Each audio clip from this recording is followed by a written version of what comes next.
And we do work all over Texas, but Arkansas, Louisiana, and Oklahoma as well. And I've been doing historic preservation on monuments for roughly 21, 22 years. I grew up in the monument business, so I came to it in a totally different way from most conservators. But I went to school to be an accountant and decided I wanted to be an accountant.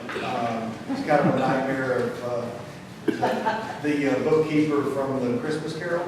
That was kind of the idea that popped in my head from a dream one night and said, oh, I gotta find something else to do. And I made a list, and their top 3 things were history, cemeteries, and repairing objects. And I thought, wow, somebody needs to take care of all these old headstones. So I started a company doing that. And roughly 10 years ago, Dan, who was kind of a mutual friend, lost his job in the downturn. He was an architect, building houses and buildings, and all this kind of stuff. And we remodeled my kitchen together. And after that, I said, hey, do you want to learn about what else I do? And he came on board, and we started doing cemetery mapping and ground penetrating radar, because cemeteries were coming to us and saying, we'd like to do work on our headstones. And said, well, how many do you have? We don't know. How many would you like to work on? We don't know. What's the condition? We don't know. So we began to see that there was a need for documentation for cemeteries using highly accurate GPS and total station lasers, things that get us down to centimeter accuracy. So something that's really tight, not only for land management, but for cultural resource documentation. So if we only have the photographs and the location in the long term, so the monument's gone, the cemetery's been bulldozed, we've got that place of what was there. And if we keep those records, now we've preserved it at least from a documentation standpoint. So something that's been growing in popularity is using non-invasive archaeological type survey instruments, so geophysical type instruments. You've got magnetometers, ground penetrating radar, which is kind of our go-to. You can also use resistivity. Well, those 3 are kind of the most common for finding burials, but resistivity takes a tremendous amount of work to do the field collection. Magnetometers are okay, but in most historic cemeteries, you've got metal fencing, you've got metal rods in the tombstones, so you've got all these things that really mess up your data. And if you're in an open field, perfect.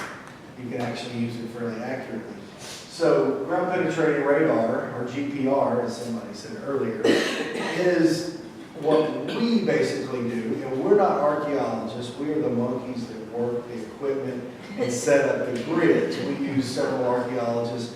One's named Chet Walker and another named Kent Schneider. And Kent's probably the most well-known, experienced archaeologist as far as ground penetrating radar goes in the country to cemetery work. And then Chet Walker we do a lot of work with as well. And when he was in DC, we didn't work with him. Now he's back in Texas, we do a lot of work with Chet. So what is GPR?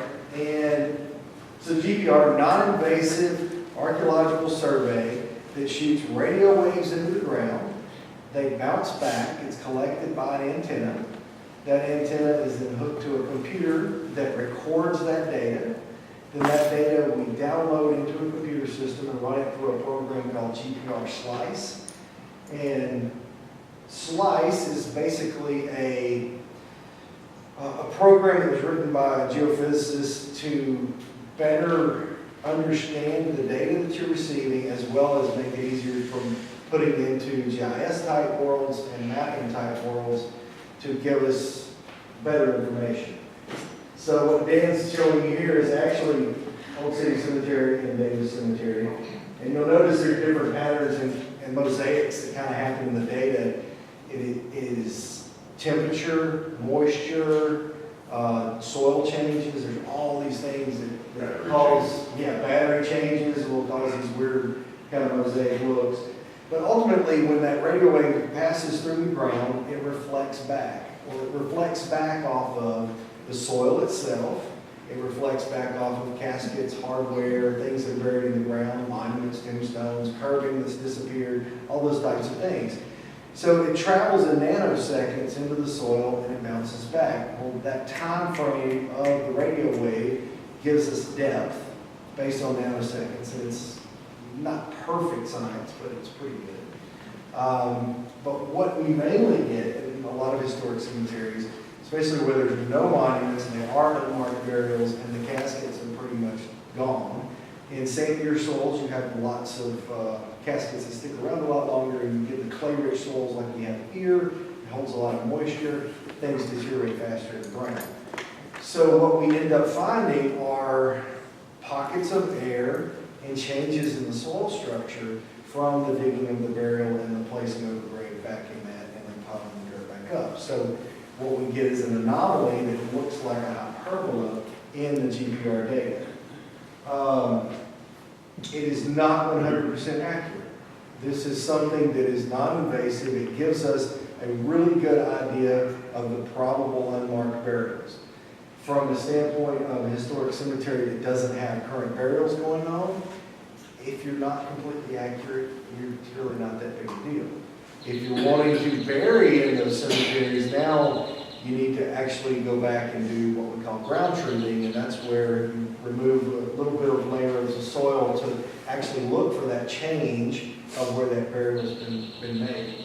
If I had my computer here, I've got some really good pictures of ground truthing and what shows after you do the non-invasive thing. So Dan's showing, this is a radiogram from the cemetery, I believe. And what you see here is a hyperbola we're talking about. So you notice that it just looks like black and white and gray lines on the screen. You can turn on the color, but it doesn't change the fact that it's really just the way the radar bounces back to the antenna. So the vertical excursion there? So these are spikes in the data. It may have been a rock in the ground, something that sent the radar flying back. The other thing about the way GPR works, it's kind of like the sound of my voice. It's going out towards you this way in a conical shape, and it's bouncing all around the room. The radar does the same thing when it goes into the ground, so it comes out as a cone. So you're obviously straight down is going to be your best reading, but it also gets off to the sides. And I'm going to let Dan talk about the way he sets up the grid and how that patterning is what gives us coverage of the ground itself. So that reflection of the radar and what we end up seeing on the screen, it's not like X-ray. So if you imagine that we're looking at bones and we're looking at caskets, that's not what we're seeing. We're seeing the reflections of those radar bouncing back to the computer. Accuracy depends on soil type. So if you get in a really clay-rich soil that's got a lot of moisture in the ground, it absorbs the radar. So you don't get good reflection showing you what's happening in the subsurface. You get in sandier soils, it's almost like X-ray. So it's beautiful, beautiful data. It shows lots of good stuff. So where are you able to see when you do that? If you come across one that has a stone or somebody that has been buried, there would be a casket. Between what you're seeing, there's nothing, and then So there should be. I was going to let Dan kind of talk about how they tune the equipment in the field at each site. And ultimately, this is, you can tell the shape of the cemetery.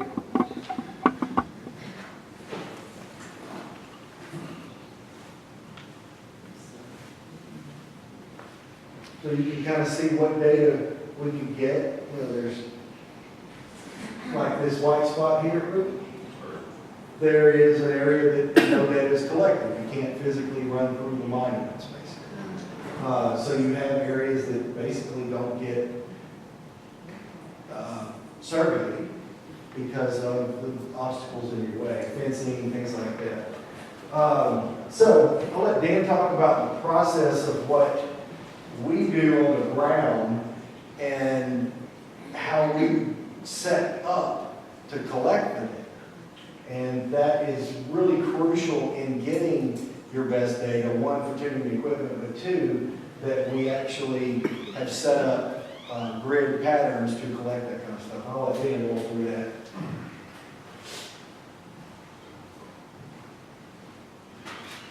basically, it took us 3 days to do the field collection for the site.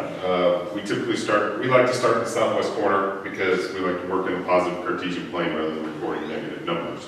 But basically how you do it, it's a 3-wheeled cart with about the size of like a jogging baby cart that has a box on the bottom and a data collector on the screen. And go to the aerial, would you? And so go back and forth every 2 feet. So basically like mowing the lawn. The only thing you stop for is if you run into some impediment that you can't roll over. And we did how instead of from the south fence to the north fence, it was I think right at 600 feet.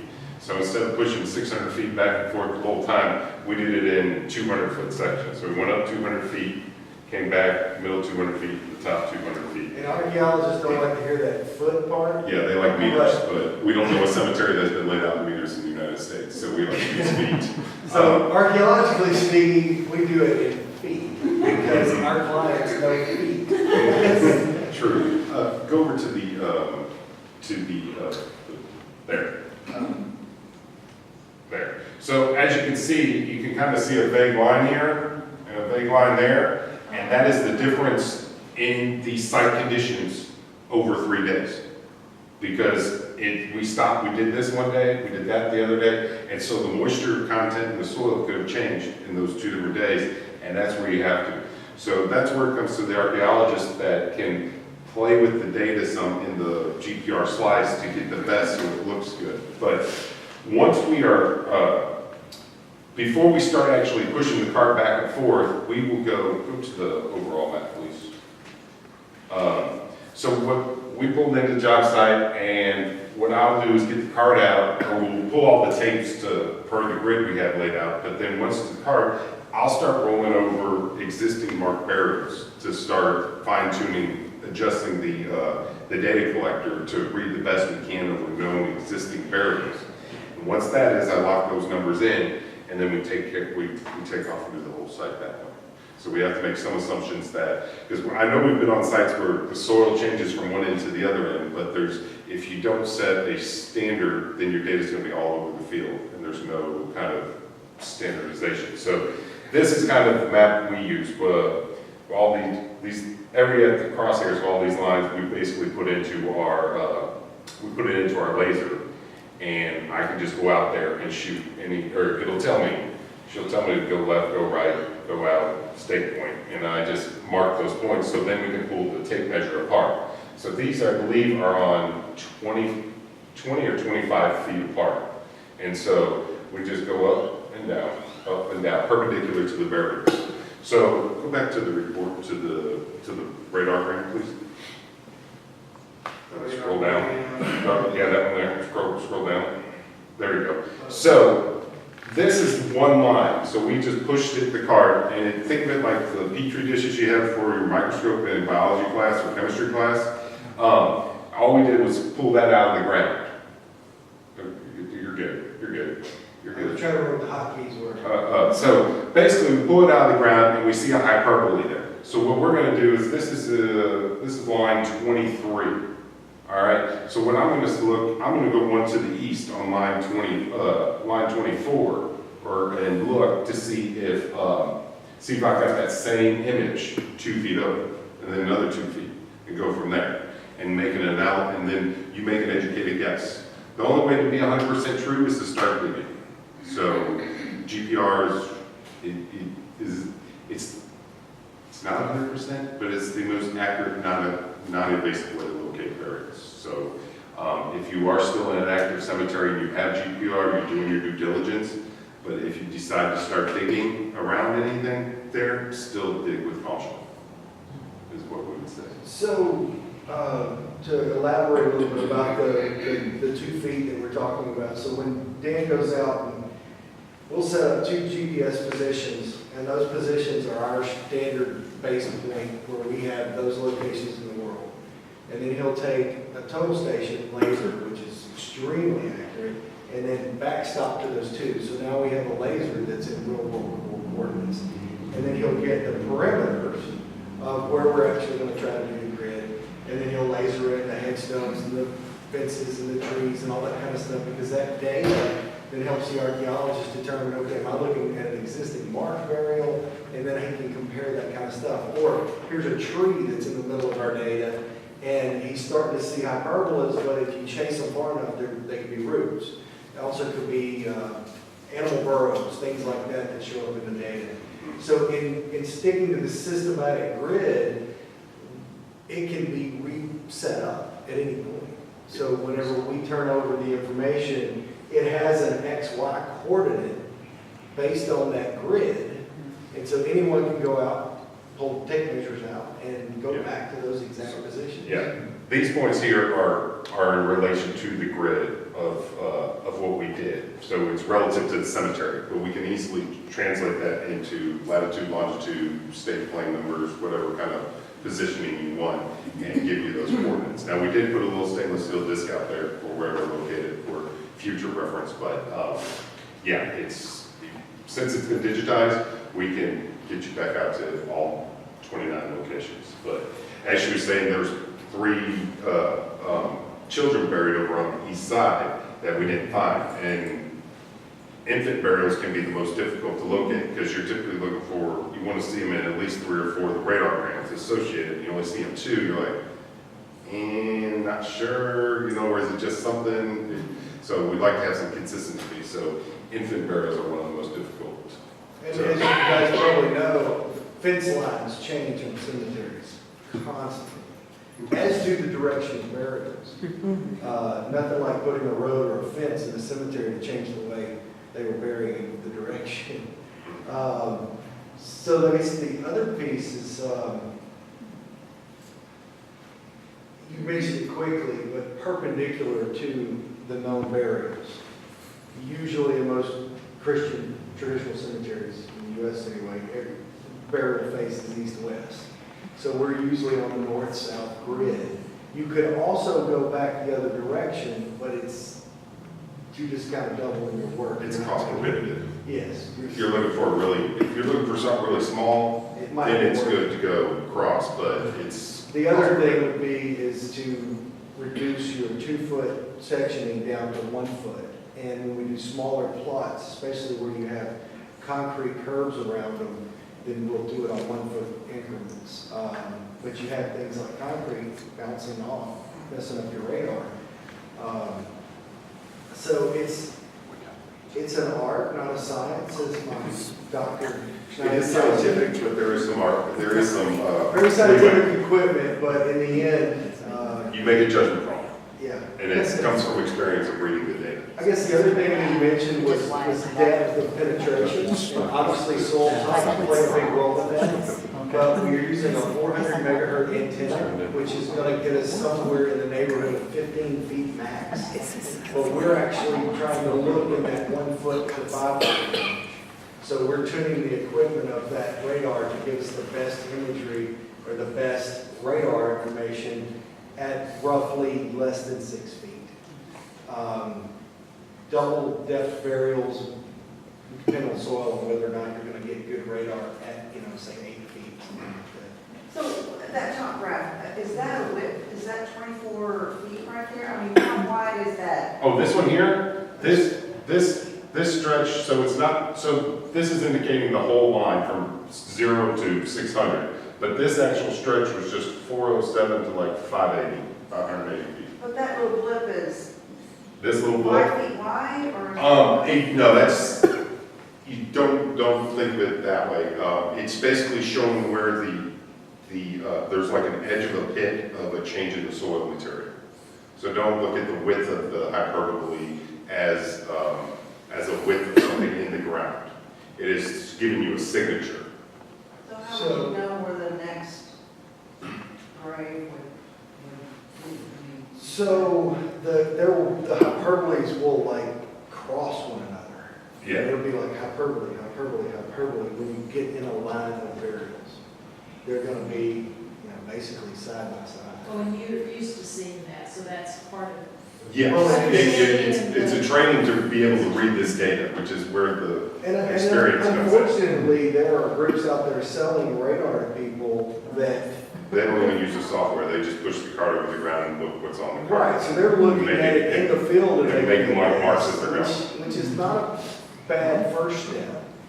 But ultimately, you want to take it back and go through it. But I got a call not too long ago from a cemetery in Bell County who had purchased a radar that was pretty affordable. I looked into the company, but they're, you know, how do you understand, one, the software, but then again, how do you read it? So we've been messing with this for 9 years, and we're just now dabbling in this side of it of interpretation. The guys we're working with have been doing it for 20 and 40-something years. So the more you work with this, the more cemetery sites you've gone through, and the more radar you've gone through looking through it, the better you're going to get at it. What I was trying to get at earlier, I don't know if I explained it well, is so these are individual slices of radar. So you take that every 2-foot increment, it expands out into the ground, so it's crossing over one another with the radar information, so you get total coverage. But if you imagine this information right here, it is one slice of that pie, or that rectangle going through. So if you imagine you're looking down from the top through the ground, this is what the ground looks like coming back in a radar array. So at that position, and I don't know, what X did you say you're on? X is 36. So X36, Go to the top. Or scroll down. One more. There we go. So I think. so if you imagine that grid setup, Somewhere in 0, here. 0 in the bottom left corner, 500 and something at the top, and then Y direction goes from 0 to 300, whatever it was. So that radar gram is one piece from like X, what'd you say? X36, Y400 to Y500 and something, so that's one strip of piece. So then the next radar gram coming back the other direction is going to be that same distance, just moved over 2 feet. So when you're looking at that XY position, then you look at the next one next to it. So then you can begin to build what those radar grams look like. So if you've got one that's going all over the map like this, and it's relatively shallow, you've got a tree over here, you're probably chasing a root. Or really, really straight lines of hyperbolas could be a water line. You get around monuments, sometimes you've got armadillo holes, you've got all kinds of other stuff that really messes with your data. Yeah. What does the square and the circles mean? Okay, trees. This is that wrought iron fence that was redone by the Boy Scouts, am I correct? Yes. There. Where are you going? Oh, here you go. Yeah. So there's some trees there, and then the rectangles are the curbing out there. The concrete curbing is out in the cemetery. Now, do you do all that, or does the people who have the cemetery, they can give you like a starting map or something? No, okay. Very good question, very good question. No, most cemeteries don't have any data. So what we'll do is bring up the overall map, please. But I mean, what if they did? What if they don't have no where you are? and- Typically, they have a paper map that's to scale, but to what we need, we want to digitize it for our own in-house use. So what we So you have to do all that overall, yourself? yes, we do. You So the I think I closed it. coordinates and. it's under, yeah, overall, yeah, no, not the report, yeah, that one there. Yeah. Yeah. There we go. So there is, I might have turned them off, but we basically set we set 2 GPS points like Rusty was saying, then we get out the laser and we basically record everything in the cemetery that's not going to move. So, but if we're just doing a GPR project, all we're doing when it comes to the monuments is all I'm looking is counting, is it a single, double, triple, or quad? How many names are on the monument that it represents? So how many burials are we looking for around that monument? Yeah, so, and then that's what all the existing squares are. So I didn't collect surname, first name, dates, or anything. I just need the location of where they were and where the perimeter fence is, because once that's done, I bring it into the computer and lay out the grid on the cemetery. This cemetery is pretty much a nice rectangle.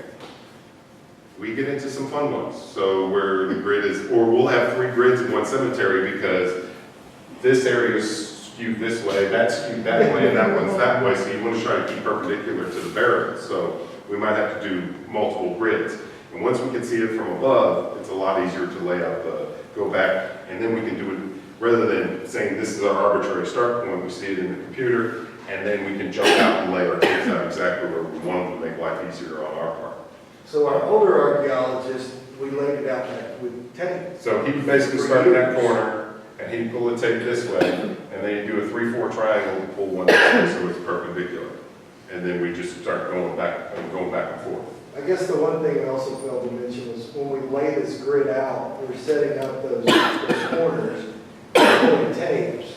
We're also painting, usually on the ground, what those, the 2, 4, 6, 8, where those X lines are. And then we may lay a couple down the middle and mark them again, somewhere like 200 feet, 400 feet, something like that. And then when you're walking the cemetery, we'll utilize cones and markers to keep on track through that line.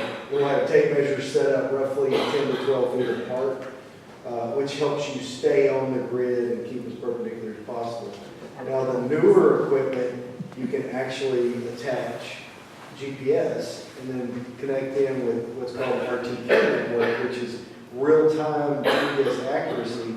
Then it records the GPS location along with the radar-grams, and then you can forget the whole grid deal. You have to go back with GPS to mark it, but then you can just go nuts through a forest. Wherever you push the card, it will record it. As we are now, we're basically with our starting and stopping, we have to hand record it and then plug the data into the So the technology is changing. Yes, even though it's it speeds up the process using GPS with the GPR. But right now, next month we'll spend another $20,000. yeah, it is. So really, you don't want any existing because you want to put out your own.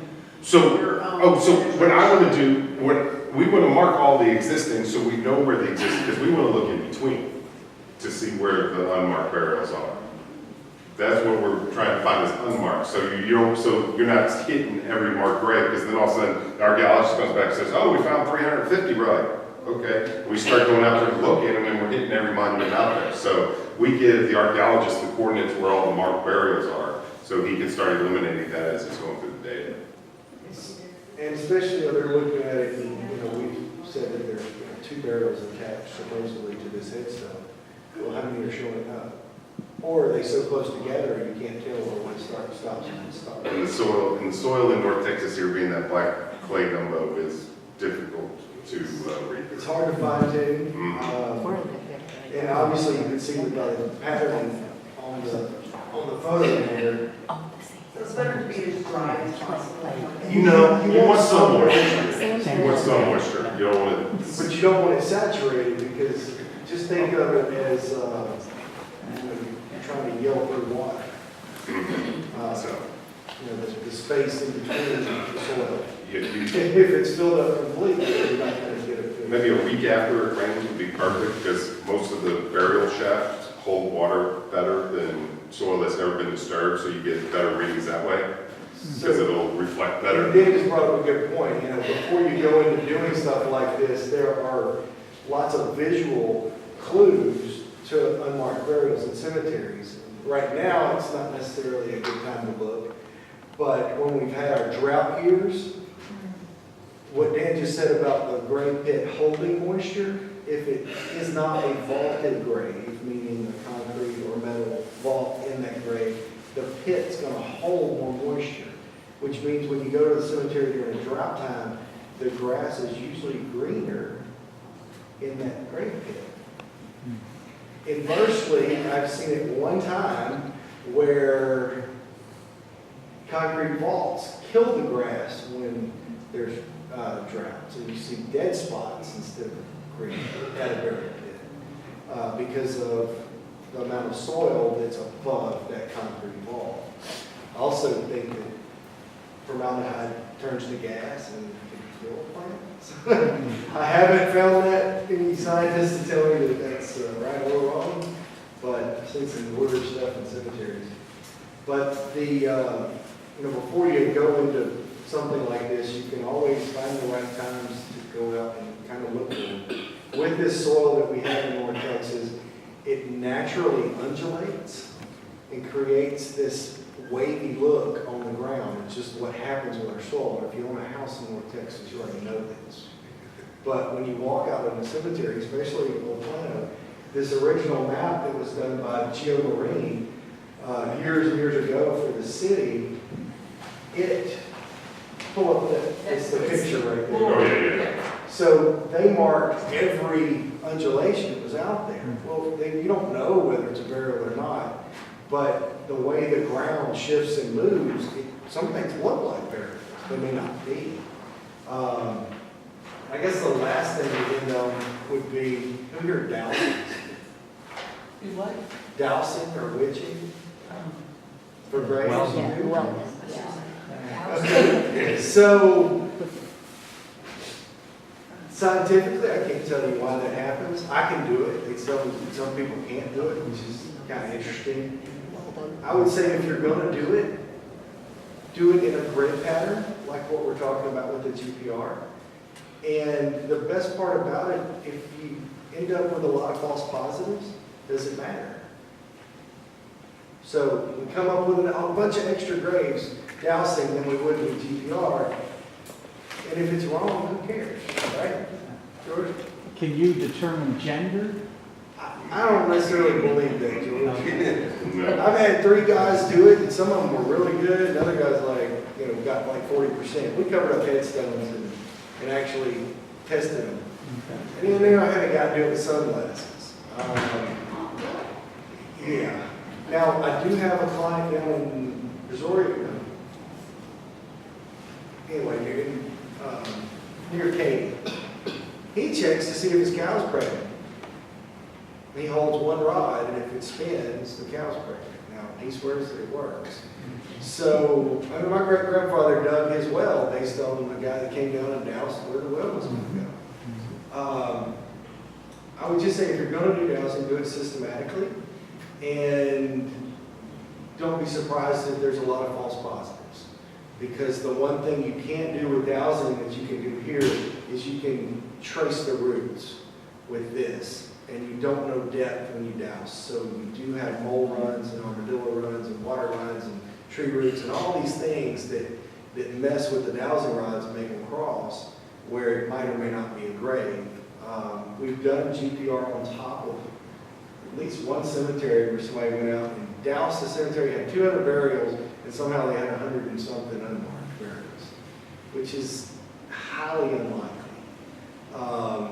And one thing they did find, because they actually dug a grave where this guy said was an unmarked burial, and it was a change in the soil where there was this vein of caliche that was running through the soil. And it actually kind of showed up on the GPR, but it actually showed us the line where that caliche vein went, because it did have this weird anomaly happen. But at that one point, it made these dowsing rods cross. They thought they had unmarked burial. And that's the thing, if you're going to do it systematically and do it in rows and lines and record where you did it. I see people doing GPR and they got a can of paint in one hand and they push the cart with the other, and something shows up as a blip and they're marking. Well, you end up with a lot of false positive stuff doing it that way. You really need to go in and study the data and pull it all together in one 3-dimensional grid and then begin to pick out what patterns are showing up. Go back to the report. So this is basically like slicing, you were there, right here. Report, no, report, please. There. So this is like the vertical slice. Like you just cut away at it, and this is what you're looking at in section. I'll scroll up to the, so this is in plane. And so you can look at different depths. So, and then the coloring is just representative of amplitude. So the reds are hot, so we're getting a kickback of flashing on the back, and the blue and the greens are cooler, that we're not really getting that much reading coming back. And it could have been moisture in low spots, like where the red is. So, Because concrete kind of looks that way too. but you have to use this and the section ones to get the best data. You can't just trust one over the other, vice versa. It's best to have two screens. So you got this up on one screen and your things and going through the data and making educated estimates on what's going on there. So, yeah. When you see that line from on the south side, over there on the left with the red dot, Mm-hmm. what does that line tell you? With this right here? No, the one going up and down. Going up and Over there, down. the line. Oh, Yeah, this one down there, Yeah. what do you think is under there? It was probably just a cool spot in the ground. what, over here, this one here? No, No, Oh, the one I just did? Yeah. I'm not sure. I do think I know what the red spot is right there. That is a grave pit that's so caved in that the radar did not touch the ground when it went over. If I'm not badly mistaken, I think But I I. mean, that's a height or But something. yeah, why is the rest of it blue? It's, It's all about, yeah, I cannot, the Yes. archaeologist would be the one to answer that. It's just a difference in the way the reflection's happening. see, it's about where that white spot is at. It could have been, yeah, it could have been that, Yeah, it might have. Right over that. yeah, that's probably, that's it. That's a it. full grave cover. Yeah, so we just pushed right over it because it So wasn't. that means the radar That's grave. probably LA emphasis. No, LA's underneath the tree. This is, that's just concrete. Yeah, LA's underneath the tree to the west. Mhm.